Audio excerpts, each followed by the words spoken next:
Bonjour tout le monde, c'est l'heure de la lecture de l'évangile tel qu'il m'a été révélé de Maria Valtorta. Donc Maria Valtorta, ici présente, mystique italienne qui a reçu pendant la Seconde Guerre mondiale les visions de la vie de Jésus, donc de la naissance de la Vierge Marie, à la Passion, voire plus loin, du Christ, parce que nous sommes au 7e tome. Oula, le téléphone y tombe. Car nous sommes au 7e tome et il y a 10 tomes. Donc, je vous lis quelques extraits tous les jours. Après, vous êtes libre d'acheter les livres pour lire toute la vie de Marie et de Jésus, tout simplement. Je vous conseille fortement. Après, vous faites comme vous voulez.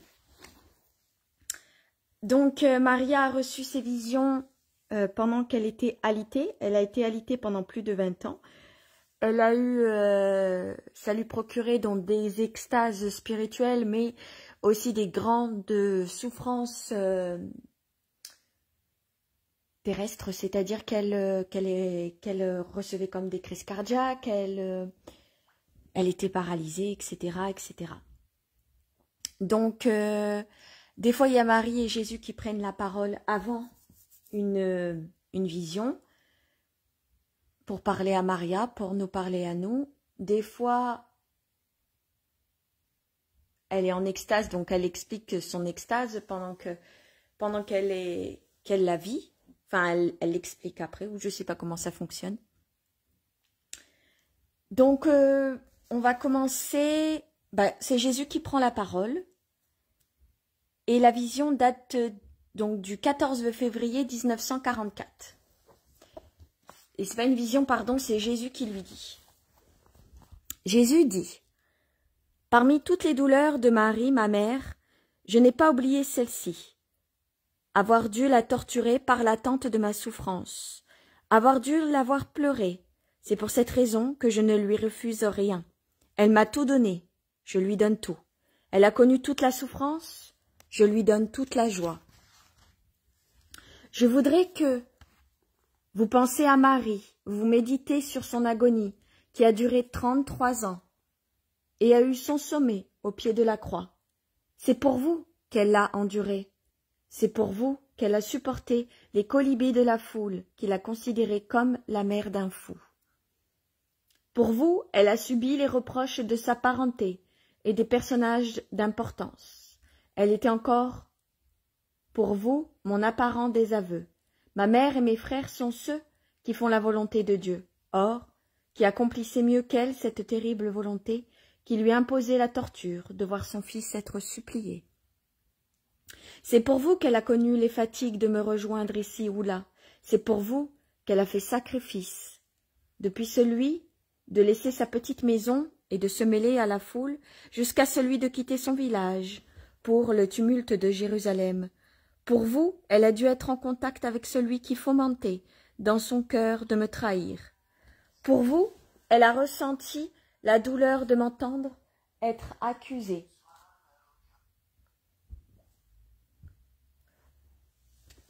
Excusez-moi, mon téléphone, il a sonné. Alors, je ne sais plus où j'en étais.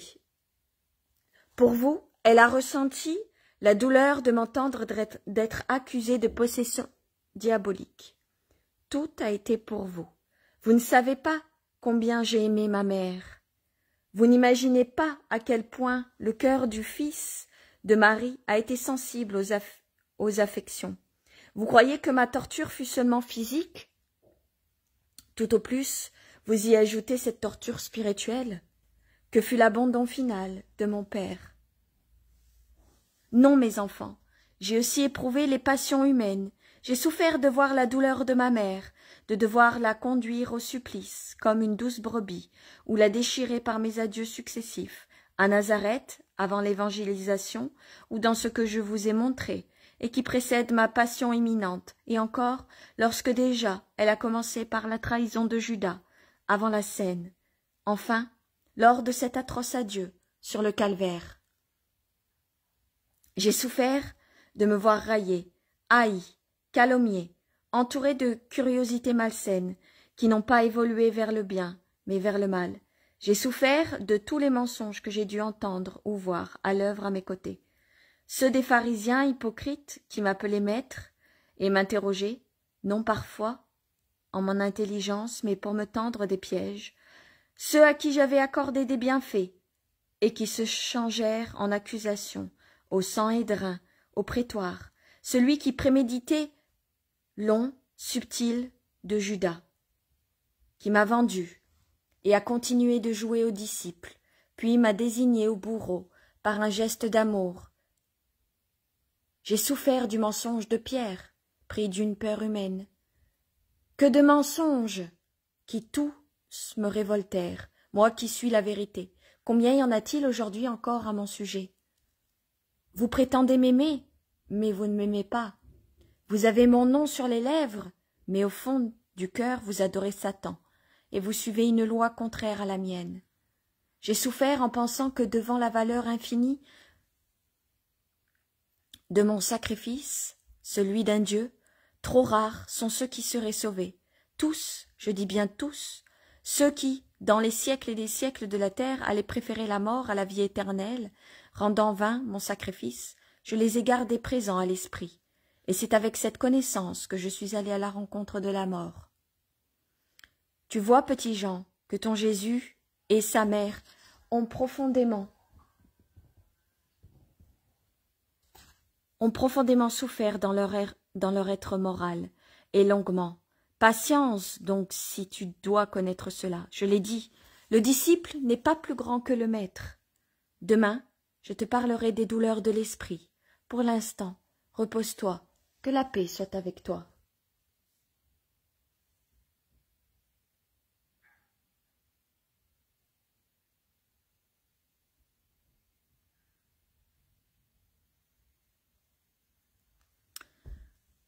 Voilà, et le message de Jésus se termine. Je vais vous lire une vision maintenant.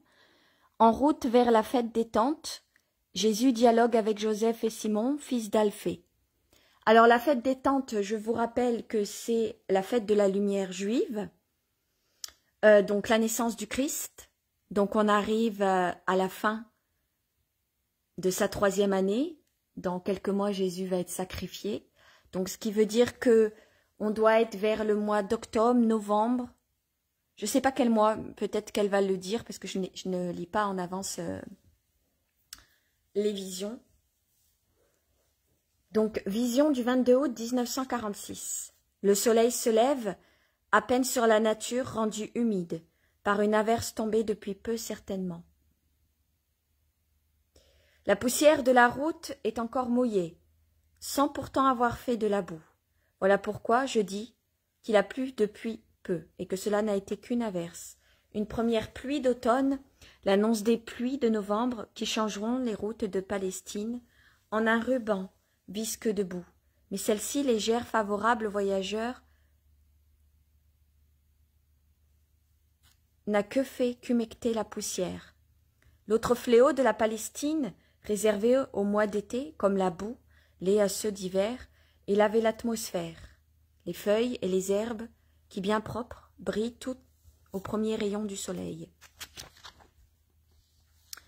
La ville est déjà dépassée de quelques stades, quand Jésus, qui a pris des raccourcis à travers les collines, arrive sur une grande route, qui de Nazareth mène à la plaine d'Esdraelon, la route des caravanes, que de minute en minute le passage des pèlerins anime. Il parcourt quelques autres stades à un endroit. Elle bifurque après une pierre militaire qui porte sur 2 côtés l'inscription Japhia Simonia, Bethléem Carmel à l'ouest et Xalo Naïm, Skytopolis, Anjanim à l'est. Là Jésus voit arrêter au bord de la route ses cousins, Joseph et Simon, en compagnie de Jean, fils de Zébédée. Il s'empresse de le saluer. « Paix à vous, vous êtes déjà arrivé, je pensais m'arrêter ici pour vous attendre et être le premier. Et je vous trouve là. » Manifestement heureux de les revoir, il les embrasse. Tu ne pouvais pas être le premier. Par peur que tu ne passes avant et que nous arrivions, nous sommes partis à la lumière des étoiles, d'ailleurs, aussitôt cachés par des nuages. Je vous avais dit que vous alliez me voir. Alors toi, Jean, tu n'as pas dormi? Peu, maître, mais toujours plus que toi, certainement, et ça ne fait rien. Et le visage serein de Jean sourit, vrai miroir de son heureux caractère, toujours content de tout. Eh bien, mon frère, tu voulais me parler, dit Jésus à Joseph. Oui, viens un peu dans ce vignoble. Nous y serons plus tranquilles. Et Joseph, fils d'Alphée, Joseph est le cousin de Jésus. Joseph, le père de Jésus, a un frère qui s'appelle Alphée. Il a eu 4 garçons, Alphée. Il a eu Jude, compris Saint Jude, avocat des causes désespérées avec Sainte Rita. Donc il a eu Jude, Jacques, Simon et Joseph. Joseph comme son oncle. Seulement 2 sont apôtres de Jésus. Jude, Saint Jude, et Jacques, Saint Jacques. De Compostelle, je suppose, mais je ne suis pas sûre à 100%. Il faudrait que je vérifie. Mais, en tout cas, Joseph est le cousin de Jésus. Et Joseph, fils d'Alphée, pénètre le premier entre 2 rangs d'une vigne, déjà vendangée. Au milieu des feuilles qui blondissent et vont bientôt tomber, seuls quelques grappillons restent encore accrochés au sarment, réservés à la faim du pauvre et du pèlerin, selon les prescriptions mosaïques. Jésus le suit avec Simon, Jean reste sur la route, mais Jésus l'appelle. « Tu peux venir, Jean, tu es mon témoin. »« Mais, dit l'apôtre interdit en regardant les 2 fils d'Alphée. « Oui, oui, viens aussi. En même temps, nous voulons que tu entendes nos paroles, dit Joseph. » Alors Jean descend à son tour dans le vignoble, où tous ensemble ils s'enfoncent en suivant les courbes des rangées, au point que l'on ne peut plus les voir sur la route. « Jésus, je me suis réjoui de voir que tu m'aimes, dit Joseph. Pouvais-tu donc en douter? Ne t'ai-je pas toujours aimé? Moi aussi, je t'ai toujours aimé, mais malgré notre amour, depuis quelque temps, nous ne comprenons plus. Moi, je ne pouvais approuver ce que tu faisais, car cela me paraissait entraîner ta ruine, celle de ta mère et la nôtre, tu sais. Nous tous, vieux Galiléens, nous rappelons comment fut frappé Judas, le Galiléen, et comment furent dispersés ses parents et ses disciples, dont on confisqua tous les biens.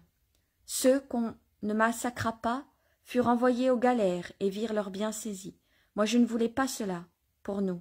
C'est que, oui, je pensais qu'il ne devait pas être vrai que justement chez nous, qui certes sommes de la descendance de David, oui, mais ainsi, nous ne manquons pas de pain. Pour cela, non, et que le Très-Haut en soit loué. Mais où se trouve la grandeur royale que toutes les prophéties attribuent à celui qui sera le Messie? Quant à toi, es-tu la verge qui frappe pour dominer? Tu n'as pas été la lumière à ta naissance. Tu n'es même pas né dans ta maison. Oh, je les connais bien, les prophéties. Nous sommes du bois sec désormais, mais rien m'annonçait que le Seigneur allait le revêtir de feuillage. Et toi, qu'es-tu sinon, injuste? C'étaient les idées à cause desquelles je te combattais, en gémissant sur notre ruine. Et pendant que je gémissais ainsi, des tentateurs sont venus enflammer encore plus mes idées de grandeur, de royauté. Jésus, ton frère a été un imbécile, je les ai crus et je t'ai déplu. C'est dur de l'avouer, mais je dois le reconnaître.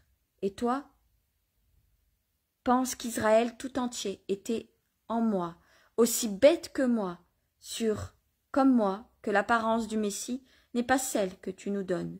Il est difficile de dire « je me suis trompé ». Nous nous sommes trompés, et nous nous trompons depuis des siècles. Mais ta mère m'a expliqué les paroles des prophètes. Ah oui, Jacques a raison, et Jude également. Quand on entend ces paroles de la bouche de Marie, comme eux l'ont pu dans leur enfance, on comprend que tu es le Messie. Voilà mes cheveux blancs, car je ne suis plus un enfant, je ne l'étais déjà plus quand ta mère est revenue du temple, en tant qu'épouse de Joseph. Je me souviens de ces jours-là et de ta réprobation stupéfaite de mon père quand il vit que son frère n'organisait pas les noces au plus vite. Son étonnement était aussi celui de Nazareth, tout comme les médisances, car il n'est pas d'usage de laisser passer tant de mois avant les noces, en se mettant dans des conditions de péché. Et de Jésus. J'estime Marie, et j'honore la mémoire de mon parent, mais le monde, pour le monde, cela n'a pas été un bon moment. Toi, maintenant je sais, ta mère m'a expliqué les prophéties. Voilà pourquoi Dieu a voulu que les noces soient retardées, pour que ta naissance coïncide avec le grand édit que tu naisses à Bethléem de Juda. Et Marie m'a tout expliqué, tout oui. Il y a eu une sorte de lumière pour que je comprenne ce qu'elle a tu par humilité, et j'affirme que tu es le Messie. C'est ce que je dis et ce que je dirai. Mais le dire, ce n'est pas encore changer de façon de voir, car mon esprit pense que le Messie est roi. Les prophéties parlent, et il est difficile de pouvoir comprendre, dans le Messie, un caractère d'autre que celui de roi. Tu me suis? Tu es fatigué? Jésus répond, non, je t'écoute. Joseph continue. Eh bien, ceux qui cherchaient à séduire mon cœur sont revenus, et ils voulaient que je te contraigne. Et parce que j'ai refusé, le voile est tombé, et ils sont apparus pour ce qu'ils sont, de faux amis, de vrais ennemis. Alors, d'autres sont venus, pleurant comme des pécheurs, et je les ai entendus. Ils ont répété tes paroles dans la maison de Cousa. Maintenant je sais que tu régneras sur les âmes, c'est-à-dire que tu seras celui en qui toute la sagesse d'Israël se concentre pour donner les lois nouvelles et la sagesse d'Israël et universelle. En toi habite la sagesse des patriarches et de celle des juges, celle des prophètes et celle de nos aïeux. David et Salomon, en toi réside la sagesse qui a guidé les rois, Néhémie et Esdras, et celle qui conduit les Maccabées, toute la sagesse d'un peuple, de notre peuple, du peuple de Dieu. Je comprends que tu donneras au monde tout entier, soumis à ton pouvoir, des lois très sages, et ce sera vraiment un peuple de saints. Mais mon frère, tu ne peux faire cela tout seul. Pour bien moins que cela, Moïse s'est choisi des aides. Or, il ne s'agissait alors que d'un seul peuple. Toi, c'est le monde entier à tes pieds. Ah, mais pour faire cela, tu dois te manifester. Pourquoi as-tu ce sourire sur les lèvres, tout en restant les yeux fermés? Jésus répond, parce que je t'écoute et que je me demande, mon frère oublie-t-il qu'il m'a réprimandé parce que je me faisais connaître, sous prétexte que j'allais porter tort à toute la famille? Voilà pourquoi je souris. Et je pense aussi que depuis 2 ans et 6 mois, je ne cesse de me faire manifester. C'est vrai, mais qui te connaît? Des pauvres, des paysans, des pêcheurs et des femmes. Les doigts de la main suffisent pour compter parmi ceux qui te connaissent, ceux qui ne sont pas des nullités sans valeur. J'affirme que tu dois te faire connaître des grands d'Israël, des prêtres, des princes, des prêtres, des anciens, des scribes, des grands rabbis d'Israël, de tous ceux qui, en dépit de leur petit nombre, valent une multitude. Ce sont contre toi des accusations.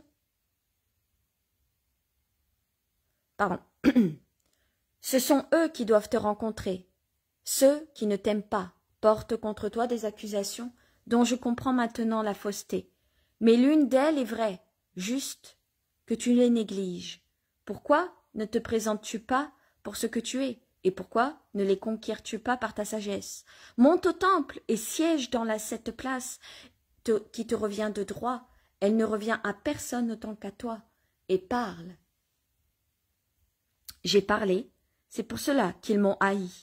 Insiste et parle en roi. Ne te rappelles-tu pas la puissance, la majesté, les actes de Salomon? Si. Ceci est extraordinaire. Entre parenthèses, il est écrit. Si Tu es vraiment celui qu'ont annoncé les prophètes, comme le montrent les prophéties, lues avec les yeux de l'esprit. Tu es plus grand qu'un homme. Lui, Salomon, n'était qu'un homme. Alors montre-toi pour ce que tu es, et ils t'adoreront. M'adorent-ils, les Juifs, les princes, les chefs des familles et les tribus d'Israël? Pas tous, mais quelques-uns, qui ne m'adorent pas, le feront en esprit et en vérité. Mais pas maintenant. Je dois auparavant ceindre la couronne, prendre le sceptre et revêtir la pourpre. Ah, alors tu es roi, tu vas l'être bientôt. Tu le dis toi-même, c'est bien ce que je pensais, c'est ce que beaucoup pensent. En vérité, tu ignores comment je régnerai. Seul le Très-Haut et moi, ainsi que quelques âmes auxquelles l'Esprit du Seigneur s'est plu à le révéler, maintenant et dans les temps passés, nous savons comment régnera le roi d'Israël, loin de Dieu. Néanmoins, écoute-moi, aussi mon frère, reprend Simon. Joseph a raison. Comment veux-tu qu'ils t'aiment ou qu'ils ne te craignent, si tu évites toujours de leur imposer? Tu ne veux pas appeler Israël aux armes, tu ne veux pas lancer son ancien cri de guerre et de victoire. Alors au moins, deviens roi grâce aux acclamations et aux hosannas du peuple. Sache les arracher par ta puissance de rabbi et de prophète. Ne serait-ce pas la première fois qui se produisent ainsi les appels du trône en Israël? Sois roi. Je le suis déjà, depuis toujours. Oui, rétorque Simon, c'est ce qu'un chef du temple nous a dit. Tu es roi né juif, tu es le roi des Juifs, mais tu n'aimes pas la Judée, tu es un roi déserteur, puisque tu ne vas pas à elle, tu n'es pas un roi saint. Si tu n'aimes pas le temple ou la volonté d'un peuple, sans la volonté d'un peuple, puisque tu ne veux pas t'imposer à lui par la victoire, tu ne peux pas régner. Tu veux dire sans la volonté de Dieu, Simon? Qu'est-ce que la volonté du peuple? Qu'est-ce que le peuple? Par qui est-il le peuple? Qui le soutient? C'est Dieu. Ne l'oublie pas, Simon. Et moi, je serai ce que Dieu veut. C'est par sa volonté que je serai ce que je dois être, et rien ne pourra l'empêcher. Moi, je n'aurai pas à lancer le cri de rassemblement d'Israël. Israël sera tout entier présent à ma proclamation. Moi, je n'aurai pas besoin de monter au temple pour être acclamé. J'y serai porté.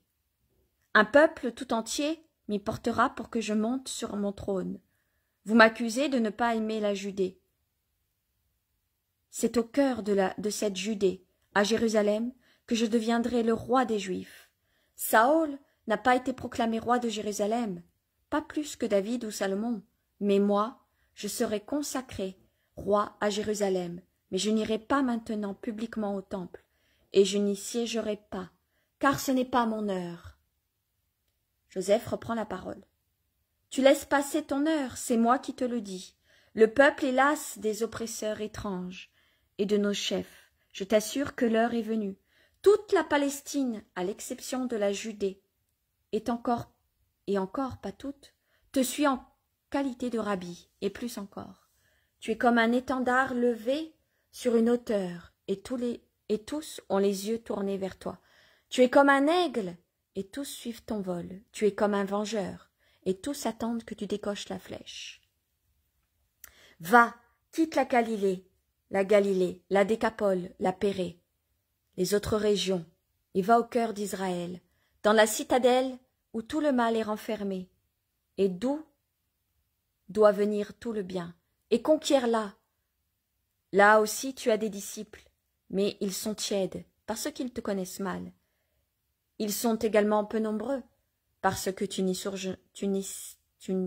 séjournes pas, et incertains, parce que tu n'y as pas accompli de miracles que tu as fait ailleurs. Va en Judée, pour qu'eux aussi reconnaissent tes œuvres, qui tu es. Tu reproches aux Judéens de ne pas t'aimer.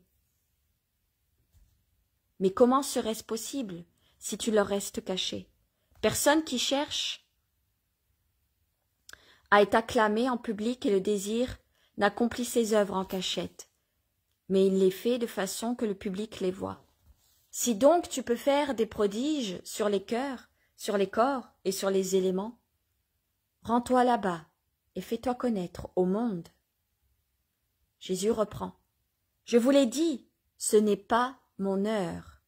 Mon temps n'est pas encore venu. Il vous semble toujours que c'est le bon moment, mais ce n'est pas le cas. Je dois prendre le temps qui est le mien, pas avant, pas après. Avant ce serait inutile. Je me ferai effacer du monde et des cœurs avant d'avoir achevé mon œuvre. Le travail, déjà fait, ne serait pas fécond, parce qu'il ne serait pas terminé, ni aidé par Dieu, qui veut que j'accomplisse sans négliger une seule parole et une seule action. Je dois obéir à mon Père, et je ne ferai jamais ce que vous espérez, car celui qui n'irait au dessein de mon Père,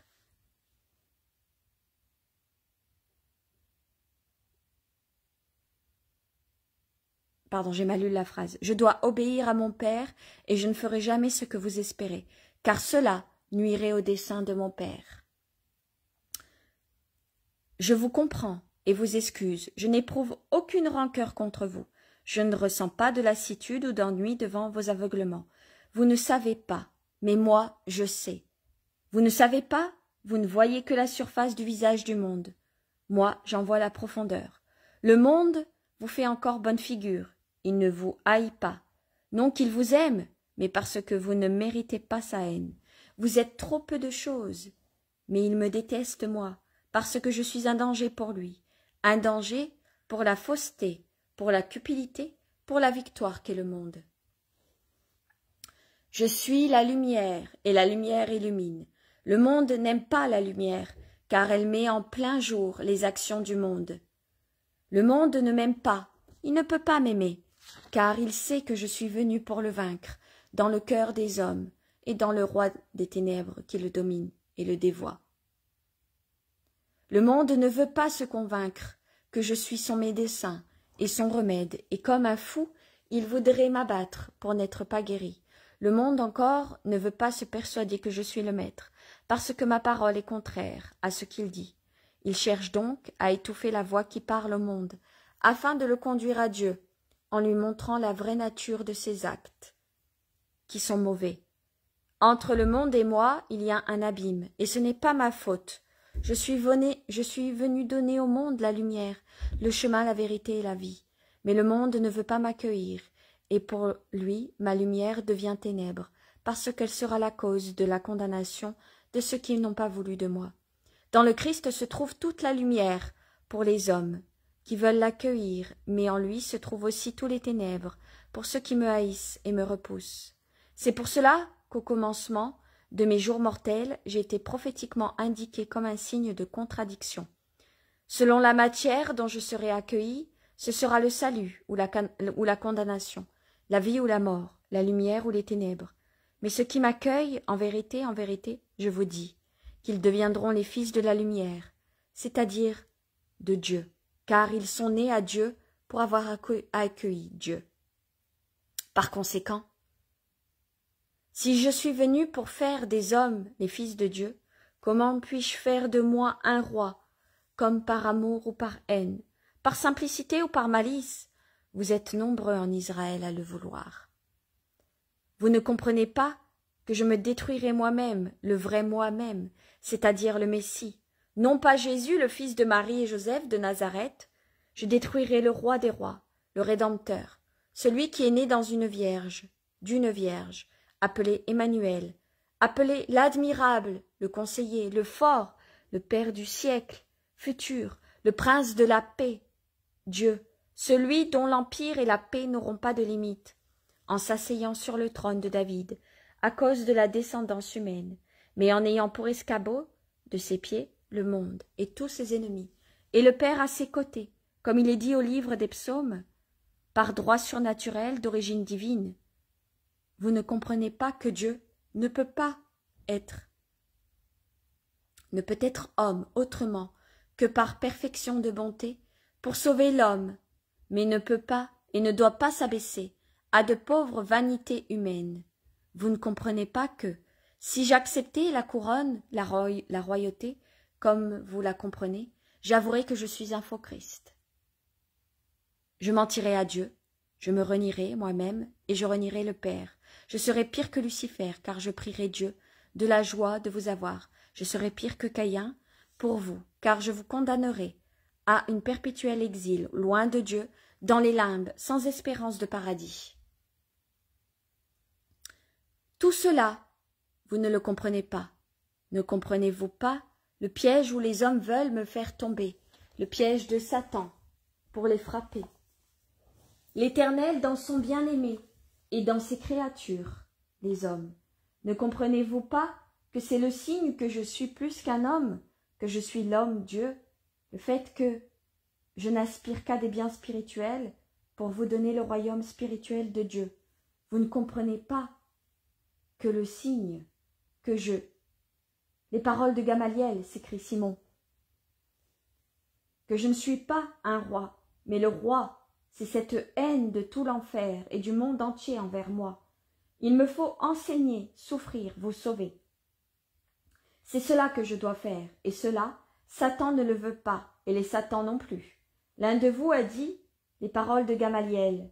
Voici, il n'est pas mon disciple, et il ne le sera jamais, tant que je serai de ce monde, mais c'est injuste.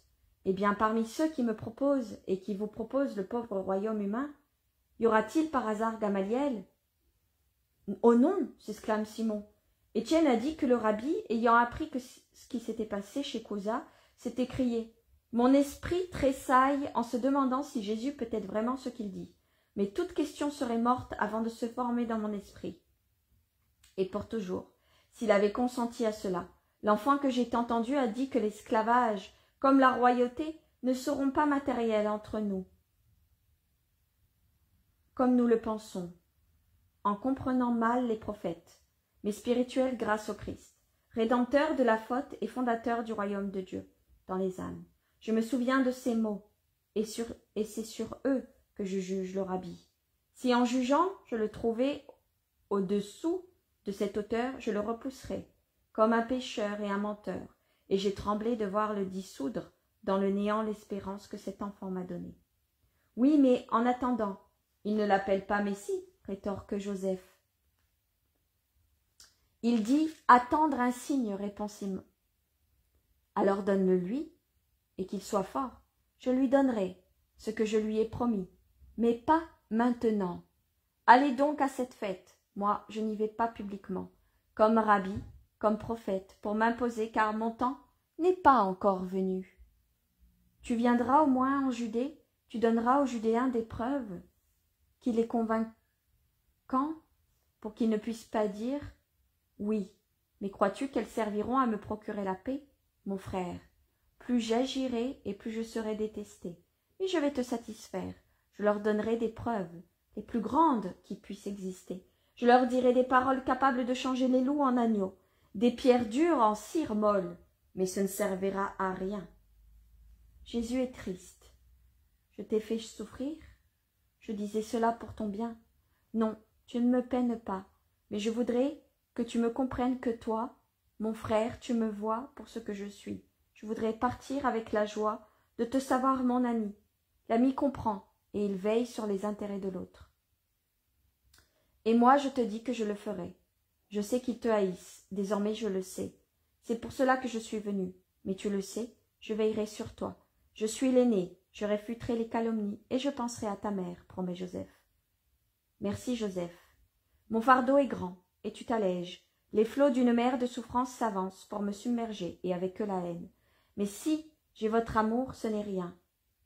C'est que le Fils de l'homme a un cœur, et ce cœur a besoin d'amour. Et je t'en donne, moi. Oui, sous l'œil de Dieu qui me voit, je te dis que je t'en donne. Va en paix, Jésus. À ta mission, je t'aiderai. Nous nous aimions bien, et ensuite, mais aujourd'hui, redevenons ce que nous étions autrefois, l'un pour l'autre. Toi le saint, moi l'homme, mais unis pour la gloire de Dieu. Adieu, mon frère. Adieu, Joseph. Ils s'embrassent, puis c'est le tour de Simon qui demande « Bénis-nous pour que nos cœurs s'ouvrent à toute la lumière. » Jésus les bénit, et avant de les quitter, il ajoute « Je vous confie à ma mère. Va en paix. Elle aura en nous 2 fils. » Ils se séparent. Jésus revient sur la route avec Jean, à côté de lui. Il se met à marcher très vite. Vite, très vite. Après un bon moment, Jean rompt le silence pour demander « Joseph, est-il convaincu ou non désormais ?» Pas encore. Dans ce cas, qui es-tu pour lui? Messie, homme, roi, Dieu? Je n'ai pas bien compris. Il me semble qu'il... Joseph est comme dans un de ses rêves, du matin où l'esprit se rend déjà à la réalité, en se dégageant d'un lourd sommeil qui lui donnait des rêves irréels, parfois des cauchemars. Les fantômes de la nuit s'éloignent, mais l'esprit flotte, encore dans le rêve, si doux qu'on ne voudrait pas le voir finir. Pour lui, c'est cela. Il approche du réveil, mais pour l'instant il caresse encore son rêve. Il le retient pour ainsi dire, car pour lui il est beau. Mais il faut savoir prendre ce que l'homme peut donner et louer le Très-Haut. Pour la transformation survenue jusqu'à présent. Bienheureux les enfants. Il leur est si facile de croire. Et Jésus passe un bras autour de la taille de Jean, qui sait être enfant et croire, pour lui faire sentir son amour. Deuxième vision, du 24 août 1946. Jésus et Jean attendent les paysans de Yochanan, près de la tour de Jezreel. Tu es exténué, Jean, et pourtant il faudrait arriver à Anganin avant le coucher du soleil de demain. Nous y serons, Seigneur, dit Jean. Il sourit. Bien qu'il soit tout pâle de fatigue, lui qui marchait plus que tout, il essaie d'avancer d'un pas plus leste pour convaincre le maître qu'il n'est pas épuisé. Mais bien vite, il reprend la démarche de quelqu'un qui n'en peut plus. Le dos courbé, la tête penchée en avant, comme si un joug l'accablait, les pieds qui traînent et butent à chaque instant. « Donne-moi au moins un des sacs, le mien est lourd. »« Non, maître, tu n'es pas moins fourbu que moi. Tu l'es davantage, car tu es venu de Nazareth, dans le bois de Matthias. Tu es retourné là-bas. Mais j'ai dormi dans un lit, pas toi. Tu as veillé dans les bois, et tu es parti de bonne heure. Toi aussi, Joseph l'a dit, vous vous êtes mis en route sous les étoiles. Bah, les étoiles durent jusqu'à l'aube, dit Jean en souriant. Puis il ajoute, redevenant sérieux, et ce n'est pas le manque de sommeil qui me fait souffrir. Quoi d'autre, Jean? Qu'est-ce qui t'a peiné? Peut-être que mes frères. Oh non, Seigneur, même eux, mais ce que je sens comme un poids. Non, ce n'est pas cela. Ce qui me vieillit, c'est d'avoir vu pleurer ta mère. Elle ne m'en a pas donné la raison, et je ne lui ai posé aucune question, malgré mon désir, mais je l'ai tant regardée qu'elle m'a dit « Je te le confierai à la maison, pas maintenant, parce que je pleurerai plus fort. » Et là, elle m'a parlé avec tant de douceur et de tristesse que j'ai pleuré moi aussi. Que t'a-t-elle dit? Elle m'a recommandé de t'aimer beaucoup, de ne jamais te faire la moindre peine, car j'en éprouverai ensuite beaucoup de remords. Elle m'a dit « Faisons tout notre devoir dans les mois qui nous restent, et même davantage. Car s'en tenir à notre devoir est trop peu pour toi qui es Dieu. » Elle a ajouté « Cela m'a fait très mal. Je n'aurais pu le croire si un autre l'avait dit. » Et elle a ajouté « Et c'est trop peu aussi de faire seulement son devoir envers quelqu'un qui s'en va, que nous ne pourrons plus servir ensuite. Pour pouvoir nous résigner quand il ne sera plus parmi nous, il faudra avoir fait plus que nos devoirs. Il faudra avoir tout donné, tout notre amour, nos soins, notre obéissance, vraiment tout. Alors, malgré le déchirement de la séparation, nous pourrons nous dire « Je peux reconnaître que tant que ta volonté de Dieu était que je le possède, je n'ai pas cessé un instant de l'aimer et de le servir. J'ai demandé « Mais le maître s'en va-t-il? Il a encore tant à faire, il n'est pas encore temps. » Elle m'a répondu en secouant la tête, tandis que de grosses larmes coulaient à ses yeux. La vraie manne, le pain vivant, retournera au Père quand l'homme se félicitera de goûter de nouveau la saveur du grain nouveau. Et nous serons seuls, alors Jean. Moi, pour la réconforter, je repris. Ce sera une grande douleur, mais s'il retourne au Père, nous devons nous en réjouir. Personne ne pourra plus lui faire aucun mal. Personne ne pourra plus lui faire aucun mal. Elle a gémi. Ah, mais avant. Et j'ai cru comprendre. Mais en sera-t-il vraiment ainsi, Seigneur? Vraiment, vraiment, vraiment. Tu vois, ce n'est pas ce que nous croyons. Tu vois, ce n'est pas ce que nous croyons pas en tes paroles, mais c'est que nous t'aimons. Et je ne te dirai pas comme Simon l'a fait un jour. Cela peut arriver. Je crois, nous croyons tous, mais nous t'aimons et, ô mon Seigneur, les péchés de l'amour sont-ils vraiment des péchés? L'amour ne pêche jamais, Jean. Alors, nous qui t'aimons, nous sommes prêts à combattre et à tuer pour te défendre. Les Galiléens ne sont pas aimés des autres justement parce qu'ils nous disent querelle leur. Eh bien, nous justifierons notre réputation en te défendant. Nous sommes sur les lieux où, au temps de Déborah, Barak détruisait l'armée de Sisera avec ses 10 000 hommes. Or, ces 10 000 étaient de Nephtali et de Zubélon, et nous venons d'eux. Le nom a beau être différent, aujourd'hui le cœur est le même. Ils étaient 10 000, mais maintenant, même si vous étiez 10 fois 10 000, que pourriez-vous? Quoi? Tu crains les cohortes? Elles ne sont pas si nombreuses, et d'ailleurs, eux ne te détestent pas. Tu ne leur causes pas d'ennui. Tu ne penses pas à la royauté qui arrache une proie aux aigles romaines.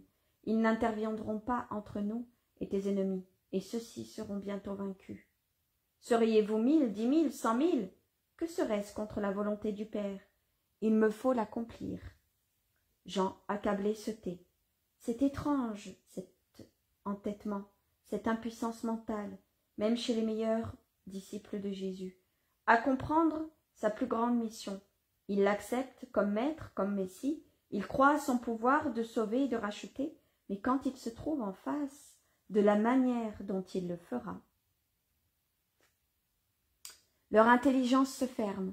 On dirait même que pour eux, les prophéties perdent leur valeur. Et c'est tout dire pour les Juifs, qui d'une certaine façon respirent, marchent, se nourrissent et vivent à l'aide des prophéties. À leurs yeux, tout serait vrai dans les livres sacrés, excepté ceci, que le Messie doit souffrir et mourir, être vaincu par les hommes. Cela, ils ne peuvent l'accepter. Il me semble être des aveugles et des sourds auxquels Jésus se fatigue à montrer les tableaux de sa future passion, afin qu'ils puissent y lire ce qu'elle sera. Mais ils ferment les yeux, et par conséquent, ils ne voient ni ne comprennent. La soirée, un peu sombre, s'avance, alors qu'ils arrivent en vue de Jézréel.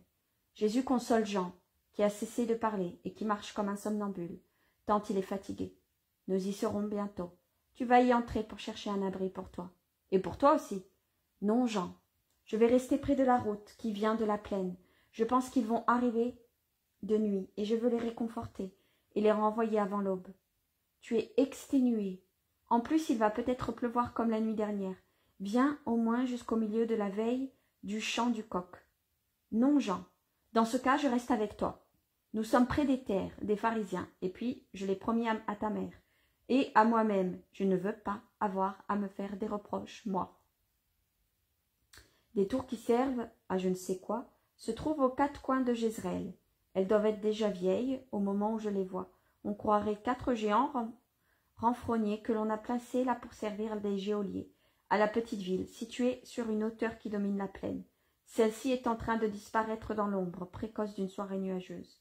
Grimpons sur cette pente près de la tour. Nous verrons toute la route sans être vus. Il y a de l'herbe pour s'étendre, et le perron devant la porte nous accueillera s'il pleut, dit Jésus. Il monte en s'asseyant sur un muret très bas, à moitié en ruine, à une dizaine de mètres de la tour. On dirait un rempart construit autrefois autour de cette grosse tour, mais il est presque entièrement éboulé, et une herbe épaisse en recouvre les décombres, avec de grandes chutes et de liserons sauvages, et une quantité d'autres plantes aux larges feuillis, poilues, dont je ne connais pas le nom, mais qui sont particulièrement aux ruines. Aux dernières lueurs du jour, ils grignotent un peu de pain, ils n'auront rien d'autre, bien qu'ils soient morts de fatigue. Jean jette un coup d'œil vers les branches d'un figuier qui a poussé parmi les pierres, tout tordu et échevelé, et il découvre parmi les feuilles qui commencent à jaunir quelques pauvres figues épargnées par les oiseaux et les enfants. Il les mange, complétant ainsi leur dîner. Ils ont de l'eau dans leurs gourdes, le repas est vite fini. La tour sera-t-elle habitée demande Jean, somnolent. Je ne le pense pas. Il m'en sort ni lumière ni voix. Tu voulais demander un abri? Tu n'en peux plus. Oh non, je parlais pour parler. Mais on est bien ici. Allonge-toi, au moins, Jean. L'herbe est épaisse, et là il ne doit pas avoir encore plu. Le sol est sec. Non, non, Seigneur. Je n'ai pas sommeil. Parlons.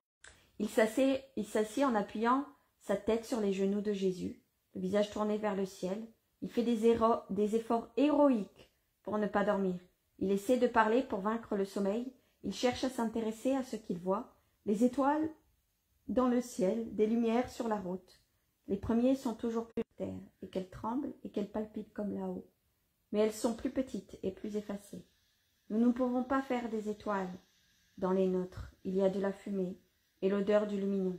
Et un rien les éteint. Tu as dit un jour que pour éteindre la lumière en nous, il suffit d'un papillon. Tu comparais les séductions du monde à des papillons. Et puis, tu disais que, alors que les papillons peuvent éteindre une lumière, elles des anges, tu appelais anges les choses spirituelles, avivent la lumière qui est en nous. Moi, l'ange, la lumière. J'en glisse tout doucement dans le sommeil et s'allonge sans le vouloir, terrassé par la fatigue. Jésus attend qu'il soit vraiment étendu, puis il glisse le sac sous sa tête et tend son manteau sur lui avec des gestes paternels, dans un dernier éclair de lucidité. J'en murmure encore. Je ne dors pas, tu sais, maître. Seulement je vois ainsi davantage d'étoiles et je te vois mieux, toi. Et pour mieux regarder Jésus et le ciel étoilé, il tombe dans un sommeil profond, en rêvant à eux. Jésus retourne s'asseoir sur son siège de verdure. Il appuie son coude droit sur son genou et sa joue contre sa paume. De sa main, il réfléchit, il prie, en observant la route désormais déserte, tandis qu'à ses pieds, l'apôtre bien-aimé dort, un bras replié sous la tête, tranquille comme un enfant. Je vous lis une troisième vision. Vision du 26 août 1946.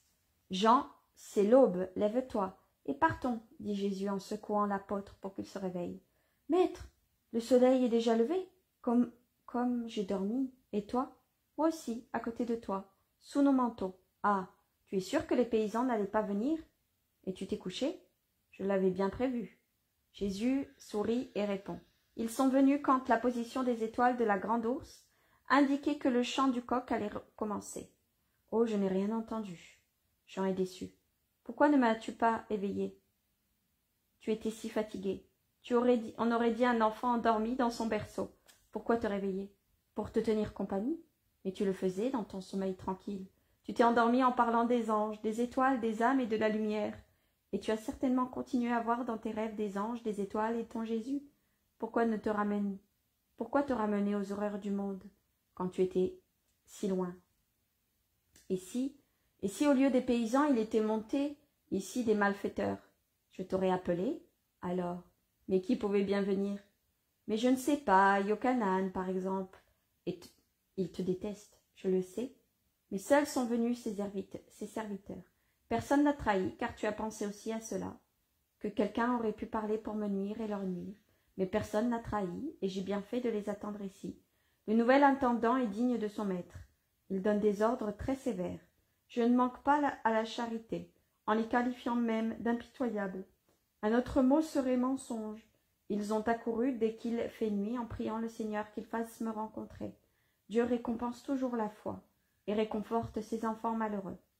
S'ils ne m'avaient pas trouvé, ils seraient restés ici jusqu'au matin, puis ils seraient repartis pour qu'on les trouve, à l'aurore dans les champs, et ainsi, je les ai vus et bénis. Et tu es peiné de les avoir vus si accablés.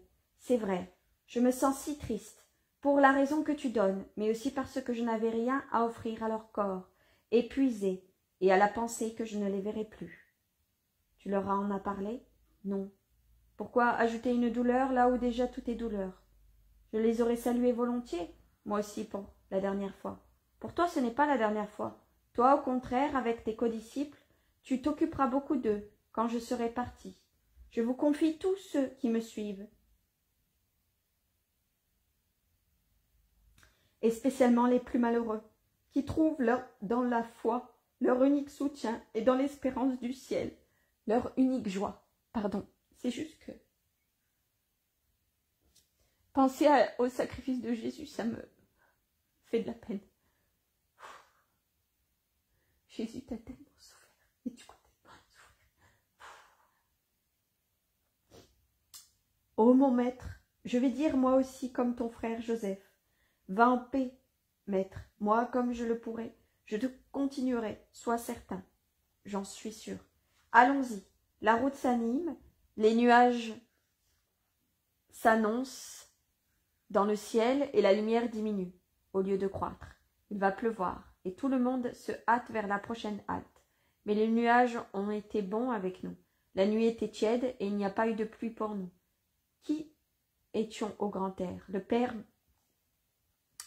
Père veille toujours sur ses enfants bien-aimés. Toi, tu es bien-aimé, maître. Moi, tu es bien-aimé puisque tu m'aimes. Oh, cela oui, jusqu'à la mort. Et mêlé à la foule, il s'éloigne vers le sud.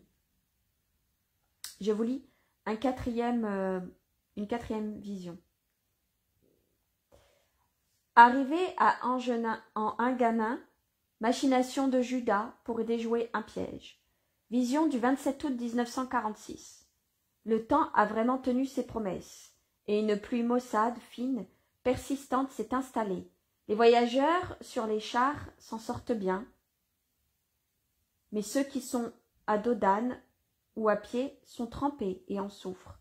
Pour ces derniers, au désagrément de l'eau qui mouille tête et épaules s'ajoute celui de la boue toujours plus molle, qui pénètre dans les sandales, se colle aux chevilles et gicle sur les vêtements. Les pèlerins se sont mis leurs manteaux ou des couvertures sur la tête, et même pliés en double, et ils ressemblent tous à des moines encapuchonnés. Jésus et Jean, à pied, sont complètement trempés, mais leur souci est moins de s'abriter eux-mêmes que de protéger les sacs où se trouvent leurs vêtements de rechange. Ils arrivent ainsi à Enguenin, et ils se mettent à la recherche des apôtres, en se séparant pour les trouver plus vite. C'est Jean qui les découvre, ou plutôt qui découvre Jacques, fils de Zébédée. Celui-ci a fait des provisions pour le Shabbat. Nous étions préoccupés, et si nous ne vous avions pas vu, nous allions revenir sur nos pas, malgré le Shabbat. Où est le maître? Il est parti à votre recherche. Le premier qui trouve va près du forgeron. Alors regarde, nous sommes dans cette maison, qui appartient à une brave femme avec ses 3 filles. Va chercher le maître, et viens. Jacques baisse la voix et murmure en regardant autour de lui. Il y a ici beaucoup de pharisiens, et avec de mauvaises intentions certainement. Ils nous ont demandé pourquoi il n'était pas avec nous. Ils voulaient savoir s'il a pris de l'avance ou s'il est encore derrière nous. Nous avons commencé par répondre. Nous ne savons pas. Ils nous ont pas cru, et c'était normal car comment pouvions-nous dire, nous, que nous ne savons pas où il est? Alors Judas, qui n'a pas tant de scrupules, a lancé. Il est parti en avant. Mais il n'était guère convaincu, et posait des questions. Avec qui, avec quoi, quand il nous avait quittés, et si on savait que le vendredi précédent, il était vers Giscala, de sorte que Judas a repris. À Plotémaïs, il a pris place sur un navire et nous a donc précédés. Il descendra à Jopé pour entrer à Jérusalem, par la porte de Damas. Il se rendra aussitôt chez Joseph d'Arimathie, dans sa maison de Bézéda. Mais pourquoi tant de mensonges? Demande Jean, scandalisé. Qui sait? C'est ce que nous lui avons dit, nous aussi. Mais il a répondu en riant. Œil pour œil, dent pour dent, et mensonge pour mensonge. Il suffit que le maître soit sauf. Il le cherche pour lui nuire, je le sais. Pierre a fait alors remarquer que donner le nom de Joseph pouvait lui attirer des ennuis. Mais Judas a répliqué. Ils vont courir chez lui, et quand ils verront la stupeur de Joseph, ils comprendront que ce n'était pas vrai. Ils vont te haïr. Alors pour ta farce que tu leur as faite. Avons-nous objecté? Mais lui a ri en disant. Je me moque de leur haine. Je sais comment la rendre inoffensive. Mais va, Jean, essaie de trouver le maître et reviens avec lui. La pluie nous rend service. Les pharisiens restent à l'intérieur des maisons pour ne pas tremper leurs larges vêtements. Jean remet le sac à son frère, mais au moment où il va s'éloigner en courant, Jacques le retint pour lui glisser. Et ne rapporte pas au maître les mensonges de Judas, même dit dans un but qui est bon. Ce sont toujours des mensonges. Or, le maître les déteste. Je n'en parlerai pas. J'en pars en courant. Jacques avait raison. Les riches sont déjà dans les maisons, seuls. Les pauvres gens s'affairent dans les rues, à la recherche d'un abri. Jésus se tient sous une entrée près de la marcellerie. Jean le rejoint et lui dit « Viens vite, je les ai trouvés. Nous pourrons mettre des habits secs. » Il ne dit rien de plus pour expliquer sa hâte. Ils ont vite fait d'atteindre la maison, et entrent par la porte qui n'est que poussée. Juste derrière elle, les 11 apôtres entourent Jésus, comme s'ils ne l'avaient pas vu depuis plusieurs mois. La maîtresse de la maison, une petite femme fanée, amaigrie, donne un coup d'œil par une porte entr'ouverte. « Paix à vous, dit Jésus avec un sourire.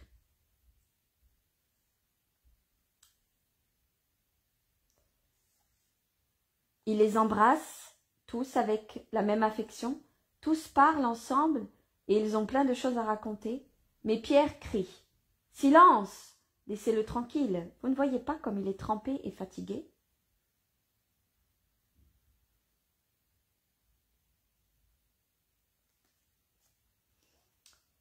Puis il se retourne vers le maître. « Je t'ai fait préparer un bain chaud, et donne-moi ce manteau mouillé, et les vêtements chauds, je les ai pris dans ton sac. » Puis il se tourne vers l'intérieur de la maison et s'écrie. « Hé femme, ton hôte est arrivé, apporte l'eau pour le reste, je m'en charge moi-même. » Alors la femme, timide comme tous les gens qui ont souffert, et son visage laisse deviner combien ce fut le cas, traverse en silence le couloir suivi des 3 jeunes filles, aussi fluettes qu'elle, avec la même expression, pour aller à la cuisine prendre les chaudrons d'eau bouillante. « Viens, maître, et toi aussi, Jean, vous êtes frigorifiés comme des noyés. Mais j'ai fait bouillir du genévrier avec du vinaigre pour le mettre dans l'eau. Cela fait du bien. » En effet, les chaudrons, en passant, ont répandu une odeur de vinaigre et d'aromates. Jésus entre dans une petite pièce où se trouvent de grands baquets de bois, servant peut-être à la lessive. Regarde la femme qui sort avec ses filles et la salue. Paix à toi et à tes filles, et que le Seigneur te récompense. Merci, Seigneur. Elle s'esclipse. J'arrive plus à dire le mot. Elle s'esclipse. Puis Pierre entre avec Jésus et Jean. Il ferme la porte et murmure. Veille à ce qu'elle ne cache pas qui tu es. Nous sommes tous des pèlerins. Pardon. Veille à ne sache pas qui tu es. Nous sommes tous des pèlerins. Toi, tu es un rabbi, et nous, tes amis. C'est vrai, au fond, ce n'est pas une vérité voilée. Il y a trop de pharisiens. Ils s'intéressent trop à toi. Mets-toi en tenue, ensuite nous parlerons. Puis il sort, les laissant seuls, et revient vers ses compagnons, assis dans une pièce, toute petite. Et maintenant, qu'allons-nous dire au maître? Si nous lui révélons que nous avons menti, il sera peiné. Mais nous ne pouvons pas le lui dire, avance Pierre. Et nous ne pouvons pas lui taire, avance Pierre. Mais ne te sacrifie pas, c'est moi qui ai menti, et je lui dirai. Et cela le rendra encore plus triste. Tu n'as pas vu comme il est malheureux? Si, mais c'est parce qu'il est fatigué. Du reste, je pourrais même avouer aux pharisiens, je vous ai menti, ce ne sont que des broutilles, l'important c'est que lui, il n'ait pas à souffrir. À ta place, je ne dirai rien à personne. Si tu en parles à Jésus, si tu n'arrives pas à le garder caché, si tu les informes, eux, tu n'arriveras pas à le sauver de leur piège, observe Philippe. Nous verrons bien, déclare Judas avec assurance. Peu après, Jésus rentre avec des vêtements secs, revigorés par le bain, et suivi de Jean. Ils échangent sur tout ce qui est arrivé au groupe des apôtres ainsi qu'au maître et à Jean. Et personne ne parle des pharisiens. Jusqu'au moment où Judas intervient. « Maître, je suis certain que tu es recherché car ceux qui te haïssent, et pour te sauver j'ai répandu le bruit que tu ne vas pas à Jérusalem par les chemins habituels, mais par la mer jusqu'à Jopé. Ils vont se diriger de ce côté-là. Ah ah ah. Excusez-moi.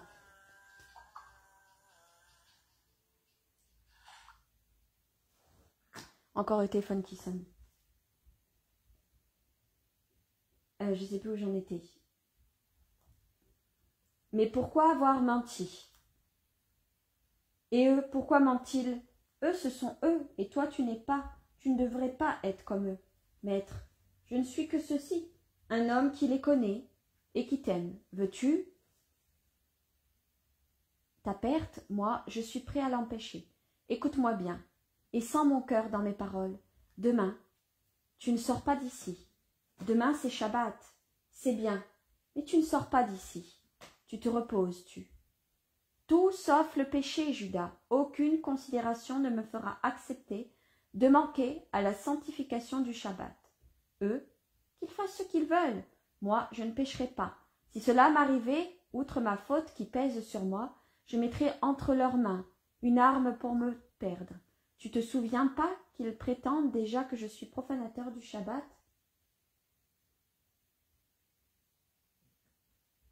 Le maître a raison, disent les autres. C'est bien. Tu feras ce que tu veux pour le Shabbat, mais pour la route, non. Ne suivons pas le chemin de tout le monde. Maître, écoute-moi, désoriente-les. Mais enfin, que sais-tu de précis, toi qui parles, s'écrie Simon, en agitant les bras, ses bras courts. Maître, ordonne-lui de parler. Paix, Simon, si ton frère a eu connaissance d'un danger, peut-être en ayant pris lui-même un risque, et qu'il nous avertit, nous ne devons pas le traiter en ennemi, mais en lui reconnaissant. S'il ne peut tout révéler parce que cela pourrait compromettre des tierces personnes, pas assez courageuses pour prendre l'initiative de parler, mais encore assez honnêtes pour ne pas permettre un crime. Pourquoi voulez-vous le forcer à parler? Laissez-le donc s'exprimer, et moi je prendrai ce qu'il y a de bon dans ce projet, en repoussant ce qui pourrait ne pas l'être. Parle, Judas. Merci, maître. Toi seul me connais vraiment, pour ce que je suis. Je disais donc, nous pourrons marcher en sécurité à l'intérieur des frontières de la Samarie. Là-bas, Rome commande plus fermement qu'en Galilée et qu'en Judée, et eux qui se haïssent ne veulent pas d'ennui avec Rome. Pourtant toujours, pour te désorienter, les espions, je conseille de ne pas suivre le chemin direct, mais en sortant d'ici, de prendre la direction de Notanaïm, puis sans rejoindre la Samarie, de couper le pays et de passer par Séchim, puis de descendre à Éphraïm par l'Adonin et le Cari, et de là à Béthanie. C'est une route longue et difficile, surtout s'il pleut, périlleuse, l'Adonin. On dirait que tu recherches le danger. Les apôtres ne sont guère enthousiastes, mais Jésus dit, Judas a raison, nous prendrons ce chemin, nous aurons le temps de nous reposer ensuite. J'ai encore autre chose à faire avant que l'heure n'arrive et ne soit achevée. Je ne dois donc pas par sottise me livrer entre les mains avant que tout ne soit accompli. Nous passerons ainsi chez Lazare. Il est certainement très malade, et il m'attend. Vous mangez, moi je me retire, je suis fatiguée. Pas même un peu de nourriture? Tu ne serais pas malade? Non, Simon, mais cela fait 7 jours que je ne dors pas dans un lit. Adieu, mes amis, que la paix soit avec vous. Et il se retire. Judas jubile. Vous avez vu? Lui, il est humble et juste. Il ne me repousse pas. Et ne repousse pas ce qui est bon. Oui, mais penses-tu qu'il soit content, vraiment content? Je ne le crois pas, mais il comprend que j'ai raison. Je voudrais savoir comment tu as fait pour apprendre 32 choses, et pourtant tu es toujours resté avec nous. Oui, et vous me surveillez comme une bête dangereuse, je le sais, mais cela ne fait rien. Rappelez-vous de cela. Même un mendiant, même un voleur pour servir pour s'informer, et même une femme. J'ai parlé avec un mendiant, et je lui ai donné l'aumône, avec un voleur, et j'ai découvert, et avec une femme, et que de choses peut savoir une femme. Les apôtres se regardent avec stupéfaction. Ils s'interrogent du regard. Quand, où, Judas a-t-il su et approché quelqu'un? Il rit et dit, j'ai même parlé avec un soldat. Oui, car la femme en avait tant dit qu'elle m'a envoyé chez le soldat. J'ai obtenu la confirmation que je désirais, et j'ai fait savoir, tout est permis quand c'est nécessaire, même les courtisanes et les troupes. Tuez, dit Barthélemy en retenant ce qu'il allait dire.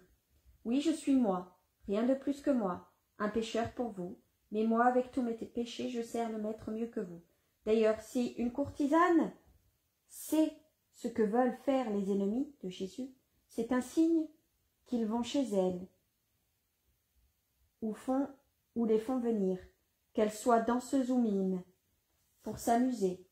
Et s'ils les ont auprès d'eux, je peux les avoir moi aussi, car cela m'a servi, vous voyez. Pensez que Jésus pouvait être pris aux frontières de la Judée, et reconnaissez que je suis sage de l'avoir évité. Songeur, tous mangent machinalement, puis Barthélemy se lève. Où vas-tu? Le trouver. Je ne suis pas sûre qu'il dorme. Je vais lui apporter du lait chaud, et je verrai. Il sort, reste absent un moment, puis revient. Il est assis sur le lit, et il pleurait. Tu l'as peiné, Judas. Je le pensais bien. C'est lui qui l'a dit? Je vais m'expliquer. Non, il ne l'a pas dit. Au contraire, il a soutenu que tu as tes mérites, toi aussi. Mais je l'ai compris. N'y va pas. Laisse-le en paix. Vous êtes tous des imbéciles. Il souffre parce qu'il est persécuté, entravé dans sa mission. Voilà ce qu'il a, lance Judas révolté. Et j'en confirme, c'est vrai. Il a pleuré avant même de vous rejoindre. Il souffre beaucoup. Et aussi pour sa mère, pour ses frères, pour les paysans malheureux. Il a tant de souffrances. Raconte, raconte. Quitter sa mère, c'est une souffrance. Voir qu'on ne la comprend pas, que personne ne le comprend, c'est une souffrance. Voir que les serviteurs de Yochanan, eh oui, c'est vraiment un crève-cœur de les voir eux. Je suis content que Marziam ne les ait pas rencontrés. Il aurait souffert et haï le pharisien, dit Pierre. Mes frères, ont-ils encore peiné Jésus demande sévère Jude. Non, au contraire. Ils se sont vus et ont parlé affectueusement, puis ils se sont quittés en paix, avec de bonnes promesses, mais il les voudrait comme nous. Et plus que nous tous, il nous voudrait tous convaincus de son règne et de la vraie nature de son royaume. Or, nous.